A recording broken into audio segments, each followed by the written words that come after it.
ताजा अपडेट के लिए देखते रहिए CNC news India. CNC news India को सब्सक्राइब करें और बेल आइकन को प्रेस करें। कि जींद के बच्चे को पिंजौर पेपर देने देंगे, विवाद पेपर देने भेजेंगे कि शायद नकल छूट जाए। अगर नकल रोकनी है तो टीचर दूसरे जिलों के लाके दिखाओ और ऐसी व्यवस्था बनाओ कि इतने हजार युवा साथियों को अपना घर छोड़ के न जाना। सबसे ज्यादा दुख होता है बहनों को देखते हुए कि उनको एक एक दिन पहले जाके पेपर दे के आने पड़ते।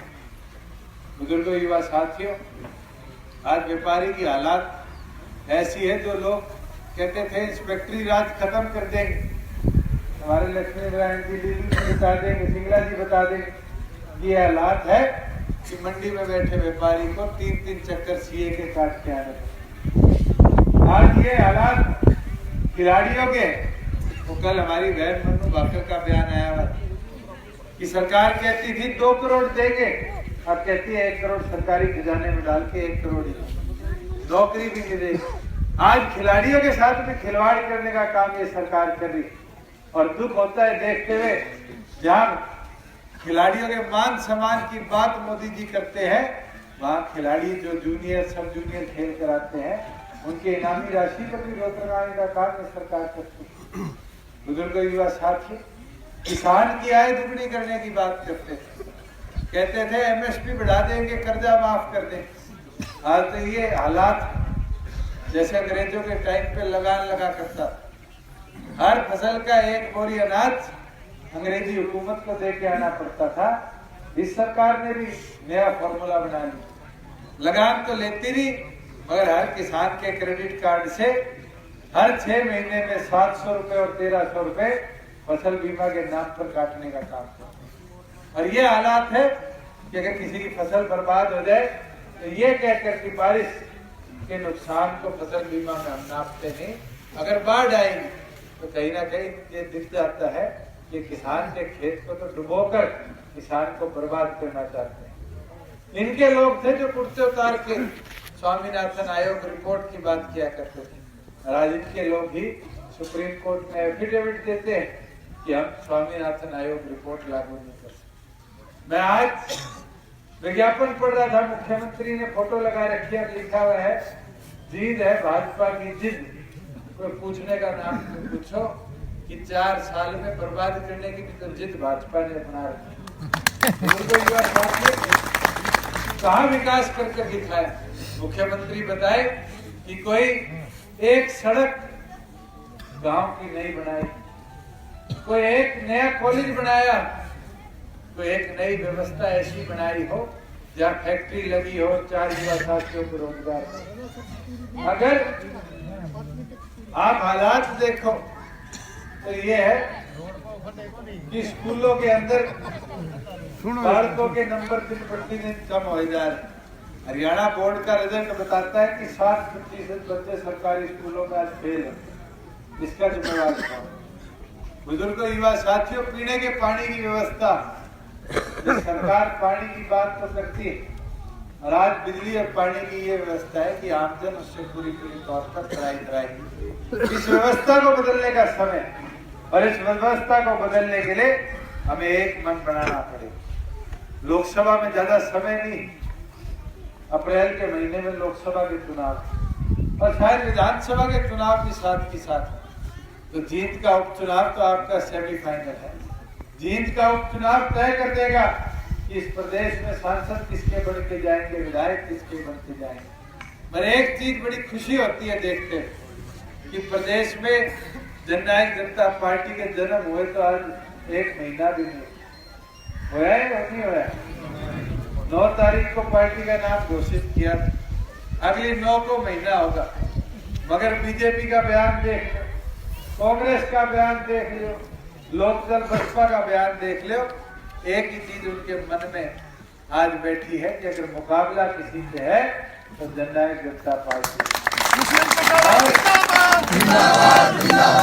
ये चीज स्पष्ट कर देती कि आप चुनाव बहुमत से जीतो, मगर उस बहुमत को ऐतिहासिक बनाने के लिए और एक संदेश भेजने के लिए हमें डाकिया बनकर काम करना पड़ेगा। जैसे डाकिया घर घर जाकर डाक पहुंचा के आता है, हमें घर घर जाकर एक एक साथी को जोड़ना है। आज कोई बसपा में हो, कांग्रेस में हो, भाजपा में हो, लोकदल में हो, आम आदमी पार्टी में हो, एक एक साथी को अपने साथ जोड़कर एक ताकत बनानी। और जैसे अभी दादा कह रहे थे, हाथ नहीं उठाना, हनुमान की तरह मुट्ठी उठानी है। तो इस मुट्ठी की ताकत दिखा दो कि कोई इसको रोक ना पाए और कोई इसको तोड़ ना पाए। अगर हम मुट्ठी की तरह ताकत बनकर काम करेंगे तो आप ये मान कर चलना, फिर 28 तारीख को जब डब्बे पैक होंगे और 31 को रिजल्ट आएगा तो 31 को 2019 का भविष्य लिख दिया जाएगा और प्रदेश का नेतृत्व फिर जननायक जनता पार्टी। मतलब निवेदन ये करता हूँ, मेरी माताएं बहनें ऊपर भी बैठी है, इधर भी है, आप वोटों का आधा हिस्सा हो, 50% वोटों में आपकी ताकत है। आप खड़े हो जाओ, आप ताकत बनकर इस मैदान को संभालने का काम करो। ये विश्वास के साथ मन में रख लेना कि जिस दिन आपने ताकत बनने का ठान ली, आप इस प्रदेश में ऐसी क्रांति ला दोगे जो 1987 में चौधरी देवीलाल प्रताप है। मैं एक चीज जरूर बोलता हूँ, 17 तारीख को डॉक्टर अजय सिंह चौटाला ने तमाम साथियों के साथ फैसला करके ये निर्णय लिया कि नई शुरुआत, नया झंडा और नया डंडा लेकर इस प्रदेश में करी जाए। उस शुरुआत को पांडु पिंडारा की धरती से आपने ऐतिहासिक बनाने का काम किया। वो आपका लगन परिश्रम था कि लाखों की तादाद में लोग केवल मात्र 17 दिन में जीत की धरती पर आए और उन 17 दिनों ने इस देश के अंदर एक संदेश भेज दिया, एक परिवर्तन की आंधी चलाने का काम किया। लोग कहते हैं, मेरे को तो बारी बारी सुनने में आया, एक के है 200-300 छोरों का टोल, कहते थे कि कहते थे। अगर 200-300 छोरे हैं तो फिर ये मंच पे कौन बैठे? ये ताकत है हमारे पास, बुजुर्गों का अनुभव, युवाओं का जोश है, माताओं का प्यार है और ये तीनों मिलकर इस प्रदेश के अंदर एक परिवर्तन की नई राह लिखने का काम करेगा। मैं तो युवा साथियों से भी आग्रह करूंगा, आपका जोश एक नई ताकत देने का काम करेगा। आज से एक लिस्ट बनानी शुरू कर लो, जहाँ रिश्तेदार है, जहाँ दोस्त मित्र है, उनसे संपर्क साधो और अगले 22 दिन यही प्रयास करो कि हमारा एक ही उद्देश्य है कि जींद की विधानसभा की सीट को जीतकर डॉक्टर अजय सिंह चौटाला के कंधों पर एक नई ताकत प्रार्थना आपके बीच में लेकर आया। और मैं एक चीज जरूर आप सबको बोलना चाहूंगा कि जब हमने संगठन का नाम रखा, बहुत से लोगों ने कहा कि जननायक जनता पार्टी क्यों रखा। जननायक जनता पार्टी इसलिए रखा कि ये जननायक चौधरी देवीलाल के विचारों को जनता के साथ जोड़कर आगे ले जाकर दर्जन की पार्टी बनाकर हम इस मैदान को संभालने का काम करेंगे। और मैं धन्यवादी हूँ एक एक साथी का, जिसने आज गांव से कांग्रेस, बीजेपी, लोकदल, बसपा को छोड़कर जननायक जनता पार्टी का दामन थामने का काम किया है। मैं आभारी हूँ और यही उम्मीद रखता हूँ कि आपका गांव उसी मजबूती के साथ जननायक जनता पार्टी को एक शक्ति, एक ताकत देने का काम करेगा। आप सभी का बहुत बहुत धन्यवाद।